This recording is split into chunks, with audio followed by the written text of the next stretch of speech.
Murphy Austin Adams Schoenfeld LLP, focusing on business law and commercial litigation, is proud to support Rob on the Road, Region Rising. More information available at murphyaustin.com. And now, Rob on the Road, exploring Northern California. In this Region Rising episode, two spotlights featuring April Javist with the Sacramento Literacy Foundation, and later, Kelly Fong Rivas, the Racial Equity Advisor to the Sacramento Mayor. We begin with the passionate work of the Sacramento Literacy Foundation, led by reading champion April Javist, working to help all children in our region achieve grade-level reading by the third grade. Currently, the Sacramento Literacy Foundation says more kids cannot read at grade level than those who can. And when it comes to literacy, there is a lifelong impact. Talk about making a region rise. April, you really have a key to that, and it is so good to see you today. Thank you, April Javist, for joining us. Thank you for having me, Rob. Okay, let's jump into some of the ways that this is going to be fixed, you say. First of all, you're testing around the third grade. That's your measurement tool, correct? Right. Okay. Yeah, because in the third grade, first of all, the third grade is the first year that the standardized test is delivered to a student. So that's one of the reasons that we go with that. Okay. Third grade is also, a child is supposed to learn to read up to the third grade. And then in the fourth grade, they're supposed to read to learn. So if they can't read proficiently by the third grade, then everything that comes next is going to be really difficult. Because let's dig into that right there instead of jumping to the statistics first, because I really find it fascinating to explain what happens when someone cannot read. Well, just imagine yourself sitting in a classroom. You're in the fourth grade. You're supposed to be able to read the word problems at math. You're probably good at math, but you can't read the word problem. You just don't understand it. So suddenly you're having trouble in math now too, not just in reading. Because reading is what you need to do to learn from the fourth grade on. You have to have that skill undertow. And without it, you're going to continue to slide back and slide back. But more importantly, you're going to lose your interest in learning, right? I mean, how can we expect a child who's struggling with every single class, every hour of the day, to sit there and try and learn? They're going to get disruptive. They're going to end up with their head on their desk. They're going to end up creating problems in the classroom. And they're going to end up feeling really bad about themselves. That's what is really going to happen.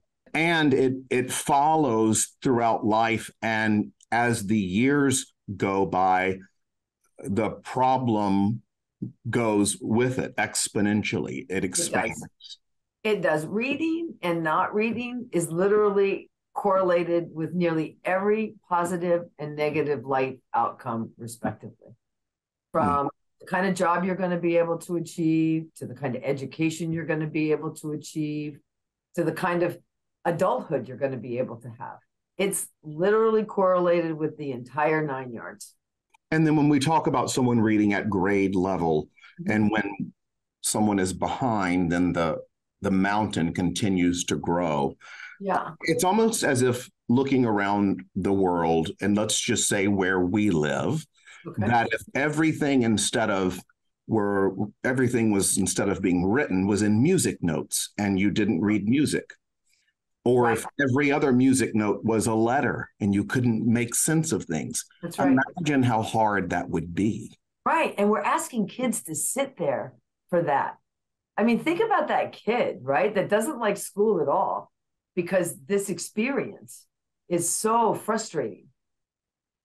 You can't tell them just to figure it out either, because there's proof that there's ways that it can be done. Let's jump into some of the fascinating things that you and I went through. Yeah. So the science of reading, which is also known as evidence-based curriculum, gets put forward in the 2000 reading panel as the way to help kids read.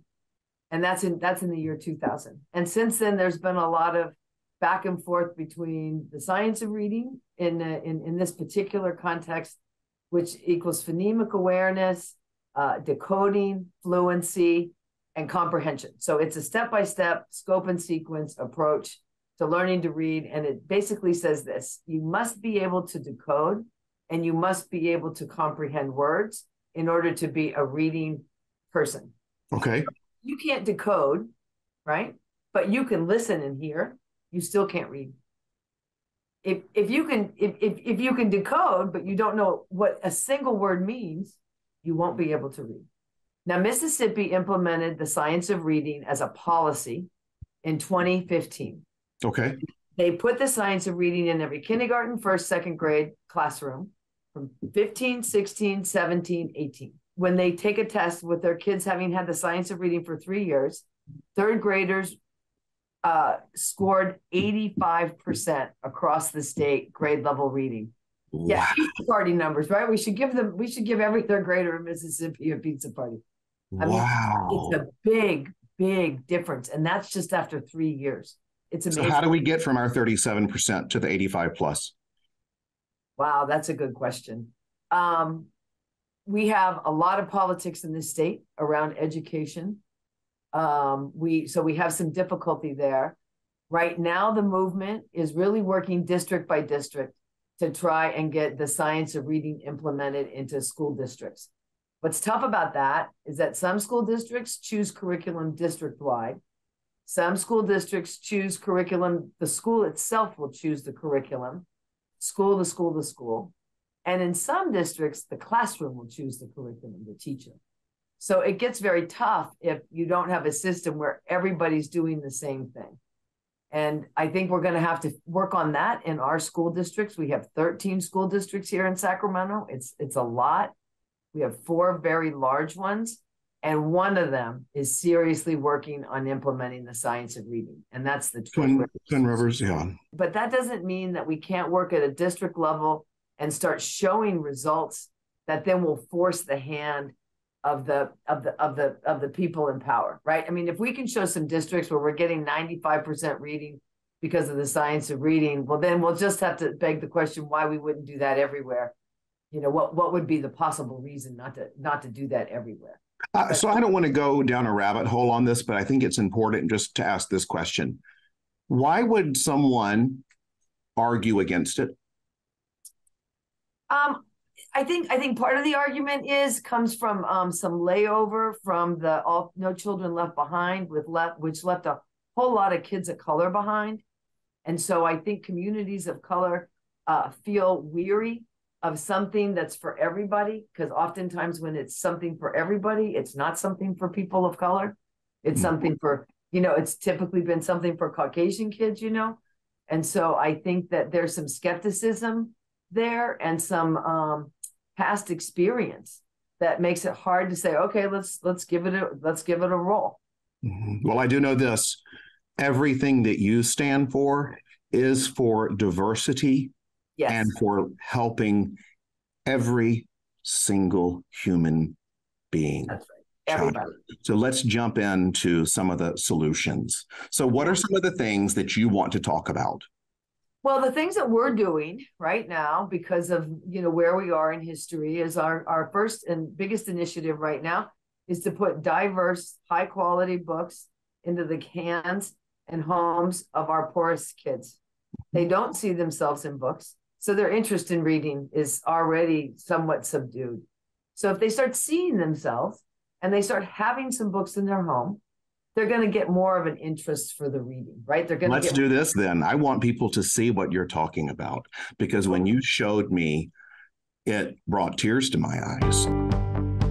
The greater the level of a child's literacy, the greater their level of access to resources, to opportunities. There's an important need for us to place intentionality on targeting those youth that are from marginalized communities, disconnected communities, and underserved communities. I work with children as young as 5, and I see how much reading has impacted their life, because they go from only knowing sight words such as the, look, was, to, oh yeah, I want to read the book, and they come in bringing books in and reading to the whole class actually. In our partnership with the Sacramento Literacy Foundation, we have the opportunity to send all of our students home with a customized book bag in order to support their interest in literacy and in order to keep them reading throughout the summer break. We know that closing the literacy gap is behind closing the opportunity gap. It really all goes back to literacy, and a gap can exist before students even enter school for the first time in TK or kinder. When I was younger, I could not find myself on the pages of books, and that has really inspired me to be an author, to write books where children can find themselves. I didn't see myself on the pages of a book growing up, and when I became a mother, it was really my priority to have that reflection for my own children to be able to see themselves on the pages. We're supporting school districts to put evidence-based direct curriculum into classrooms. That's through teacher training, after-school programming, and supporting curriculum implementation. How beautiful and how touching. I know, right? The kiddos, they love the books, you know, and they love having them. I mean, if you just looked at some of those kids going, wow, for me, you know, they just, I think they're excited by it. What will make this journey at the Literacy Foundation, the Sacramento Literacy Foundation, worth it for you? What do you want to see? Well, to be honest, I come at reading from a perspective of a little emotional of ending poverty. I was raised here and I was poor, and I see that some people didn't make it, and mostly people didn't make it, right? From where I'm from. And I think that reading is such a key to that. It's such a way for people to feel confident and strong. So I think for me, it changes everything. And I'm looking for that game changer. And I think back to those children in that video, when they see themselves in a book for the first time, just as you said you did as a little girl. That's right. It's a powerful, powerful thing. And I thank you for your honesty and your boldness and standing up for what you believe in, because that's what it takes. Thank you, Rob. It's really nice to be here with you. Thank you. And now, Kelly Fong Rivas, the Racial Equity Advisor to the Sacramento Mayor. Mayor Darrell Steinberg created the position in 2022 and tapped his former chief of staff to step up to the plate. Her job? To ensure that all people in Sacramento's communities are represented and have a seat at the table and a place in the hearts of those who lead the capital city. You know, it sounds to me, Kelly, and this explains so much as to why you are in this role, the first person to ever have this role, is because it is leading through a lens of love and heart. Yeah. And about reacting to not necessarily who is right, but what is right. That's a really beautiful way of putting it. As we all come from so many different backgrounds and perspectives, and within these roles that we all play, whether within government or within community leadership position, so much can get caught up in personality dynamics, and it really is about the fundamental work at hand and agreeing on that. Even if you may not agree or like one another in different roles and scenarios, it is hard work. And it is really about just making sure that you lead really with that love for community and that kindness, because people can tell, you can tell when people step into a space, really what they're about. Trauma touches everyone in a different way. It sure does. And every community in our region has been touched by trauma, affected by trauma. What are some of the areas that stick out to you when it comes specifically to an incident that has made you want to do what you do for this region? Can you talk about an area or a certain specific person that has pushed you to your why? Oh, that is a really great question. I was like a little montage movie reel that just went through my head as you were speaking of so many different moments. And there are several that are very, very particular, and some of which aren't my stories to share. So I won't hear, even though they have been incredibly impactful.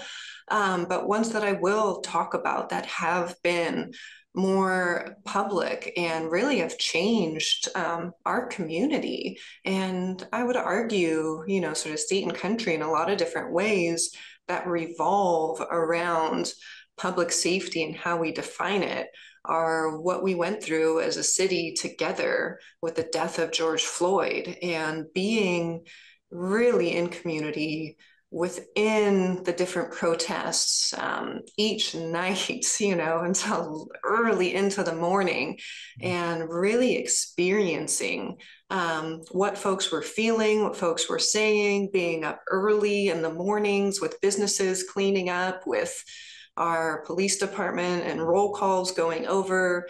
I get the benefit of being in these very unique spaces that not everybody gets an opportunity to be in, to see firsthand, to try and understand and translate between these different individuals, entities, and organizations firsthand. As well as those who are deeply affected. Exactly. And that's where your space right.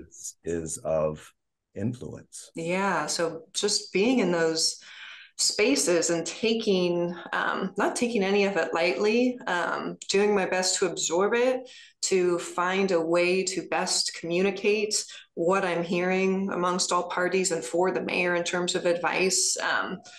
I really do see how we can move forward, and kind of the distance and gaps between where we are, and try and bridge them. And it's moments like that in our city that are really unprecedented in terms of experiencing when tensions are high, when emotions are high, and you get to see people step forward and react in different kinds of ways and be there for them.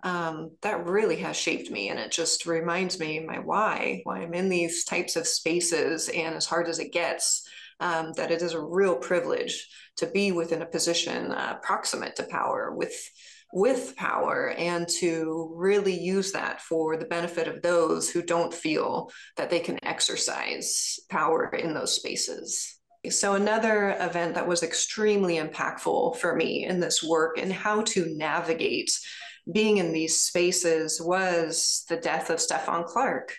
And through that, and I won't share all of the details of this because some of it is very personal, and one of the things that I have really learned from my own experience with trauma and loss is how difficult that can be in the immediate aftermath. And so I was fortunate to be in the position where you do have access to nearly everyone within the city. And that meant the mayor, that meant our police chief, that meant our police department, that meant our community leaders or religious leaders, being out in the protests, and the actual Clark family. And I really got a chance to bond with and work with Stevante, to be there for his family in different ways in a real time of crises. And we definitely had some interactions, and he's talked about this before in different forums, of 3 a.m., you know, calling me up and us trying to work through really what that trauma was he was experiencing, and how he was expressing it, and how could we work together, and how, in a position that I was in, help communicate between all of these disparate parties when emotions were high. And the one thing that really stuck with me from this that I will share with you is learning how to absorb what everybody was saying, what they were feeling, recognizing that each individual, each organization, each body's sort of experience of a situation was their true experience. And while they were in conflict with one another, that did not negate the actual firsthand experience they were having. I hear someone in you who is incredibly empathic. Yeah, I think it's one of the things that's very helpful for the work that I do here in this role. What will be a litmus test for you that this role is helping in your heart this region rise? That's a great question. I feel like there are a few really key litmus tests given the projects that I've taken on. There's one specific to developing a racial equity lens with community centered in that process of going through and really building together the definition, going through our history to really acknowledge and apologize, and then building out the training to create the capacity for our city staff to know how to apply a racial equity lens within their areas of work. So whether you're a park supervisor or in the planning division or working on a budget decision, that you know how to apply a racial equity lens to your areas of expertise. And I think once we get to that point, that is a real litmus test and change that will show the city is taking this seriously and is a level of systemic change that many have been longing for. One of the other litmus tests that I'm really looking at is in the development of our ability to offer alternative response when it comes to 911. And we currently have the ability through our Department of Community Response to address quality of life issues for and with our unhoused community. But it's a pretty complicated system when calls come into the city through our 911 dispatch or through fire dispatch or through our 311 system. And being able to help bring some real shared but also respectful of privacy set of metrics for those systems to be able to dispatch the best response, whether that's fire or medical, whether that is public safety in terms of law enforcement to an active crime, or whether that's really a social worker for someone who is experiencing an acute moment of distress within the mental health realm. We don't quite have the way to do that, but we've got a lot of the tools available, incredible staff working on it. And that's one of the other things that I know will prove out to be a good litmus test for our city and how we partner together with community. What would you say to someone who does not understand the need for what you do? That's a good and tough question, especially because it touches, when I think about each of the areas I'm working on, whether it's developing a racial equity lens or offering alternative 911 response or trying to create a strategic blueprint for investment within our underserved communities financially, or trying to develop municipal reparations. Each one has a slightly different answer. And I think one of the first things that I would say to somebody or encourage them to think about by asking me that question would be, why do you ask that? What is your perspective? And really start from there to understand where are they coming from, because that's the basis of the work always. What is it that's within each individual's experience that has shaped their view of where things are? And what is it that feels perhaps like a threat or an unnecessary endeavor to them based on that question? And then really start to dig in to see, what are those areas where they have felt or seen an injustice, and try and help them to understand outside of an individual perspective the way that our systems work and how much of that we live within without even realizing its impact on each of us, and try and build a little basis of understanding from there. That is so interesting. And someone had said to me when this was being discussed about this position that you have, and as well as being on Region Rising, explain to me what she does, what Kelly explained to me what Kelly Fong Rivas does. And I said, well, she has to take every single person's feelings into account that could be affected and stand up for what is right, not who in the group, but what. And her heart and her head are the perfect balance for moving an issue through where it needs to go. And your background and your track record has proven that. Thank you. That's a really beautiful way of explaining it. And I will share that the emotional labor that is involved in a role like this is essential. We often think about the soft skills as something that are sort of a nice to have for roles of leadership or just in general, but they're essential in this type of work. And I think they should be essential for all leaders to really understand and recognize how we approach them. I'm happy for you, and I'm thrilled to know that you are in the position to have such an impact of pause, of purpose, of passion, and your platform is something that is touching so many people's lives. We are going to be so much better off because of you. Thank you. It is an incredible opportunity to be able to help create space for those in our community and within the city, that are doing this work. And I'm just grateful for it, and know that the work to be successful will really be those that are engaged in it, being able to be seen and be heard in ways that I don't think they've felt before. Thank you.